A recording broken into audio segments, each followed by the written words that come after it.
Hello, everybody, and welcome to the NFL version of Proline, direct from Las Vegas, the gaming capital of the world, Week 6 of the NFL season. I'm John Cranton, joined by Las Vegas handicappers Hollis Barnhart and Zach Cimini. We're going to take a look at the upcoming games for this weekend. 3 games coming up, including the Monday night game.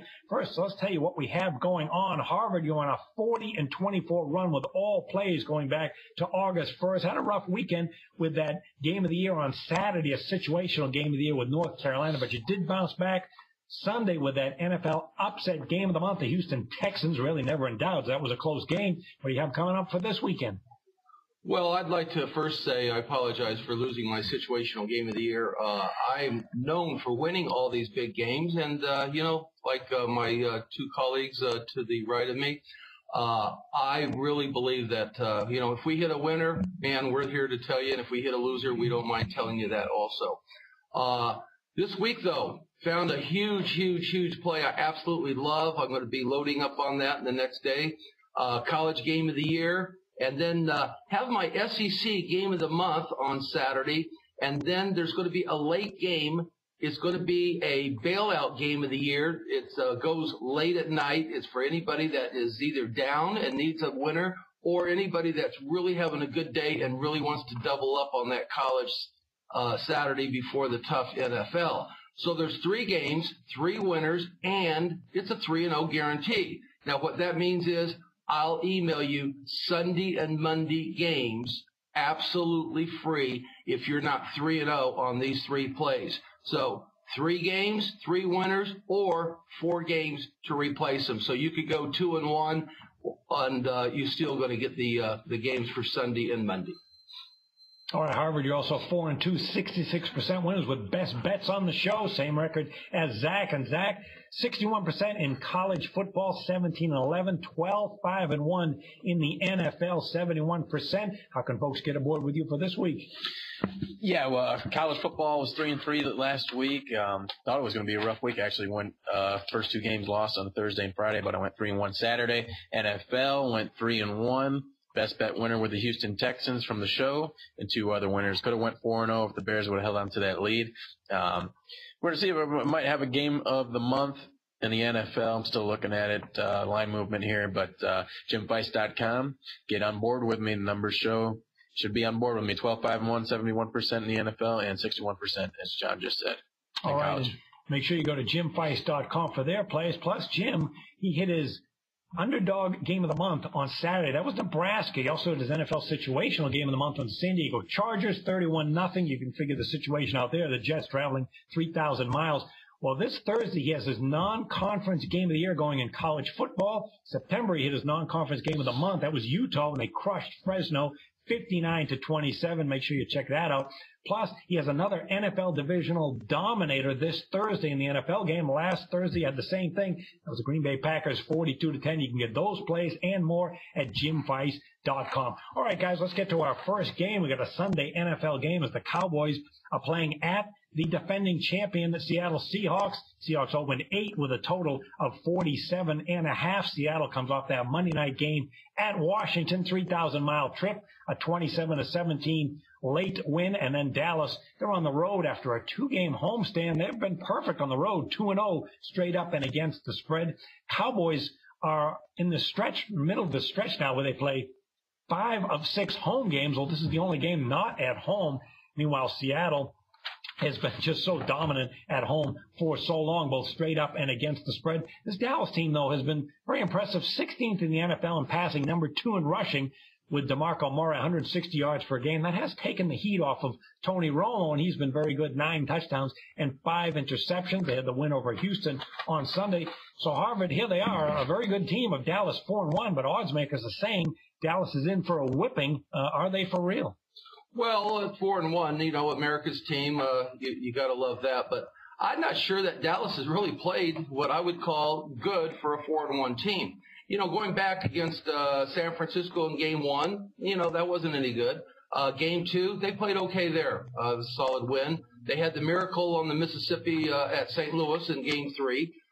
Their Game 4, they played well, but they're versus New Orleans. They're not very good on the road and almost blew against Tampa Bay yesterday, so maybe they're not as good as people think. I don't think they played that well against the Houston Texans, but they are 4-1. The reason they're number 1 in rushing, DeMarco Murray, he's going to keep you in the game. Romo, 5 interceptions. He still hasn't really found his rhythm.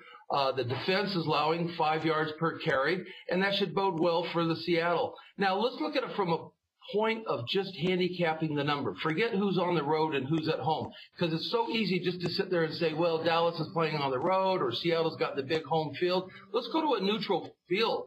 What we're looking at is on a neutral field, Seattle would be about a 4 to 5 point favorite. Now, they're number 4 against the run. I think Seattle's better than a 4 or 5 point favorite on a neutral field. So with that being said, if I like that, add the 3 to the home field for the fans and the home court and all that stuff, I'm going to have to go and lay the 8 points. I know it's a huge number, but I think Seattle gets the job done even on a short week. Well, they do cover quite a bit at home. They also have a battle of the top 2 rushing teams in the NFL. Seattle, they certainly look like a team that is capable of repeating. We haven't had that happen in the NFL for a decade. Their quarterback is just so good. Russell Wilson, 8 touchdowns, 1 pick in this. They're not an explosive offense, but they are number 1 in rushing with 167 yards per game. In this defense, so deep, fast, and talented. Seahawks are 40-18-1 against the spread the last 59 home games. So, Zach, this team is really something special at home. Yeah, they've been great at home. There's no arguing that. I think they're going to be ready to play. Pete Carroll has this team in order, just like he always does. But the Cowboys, they kind of have some assets. They have some things going. I think it's going to be a somewhat solid game. I'm not going to look at a spread as far as side total on this one. We're going to look at the total of 47.5. On ESPN last night, Trent Dilfer made a good point with what's going on with the NFL. Shortened practices from the training camp has resulted in some sloppy play. We're seeing a lot of special teams miscues.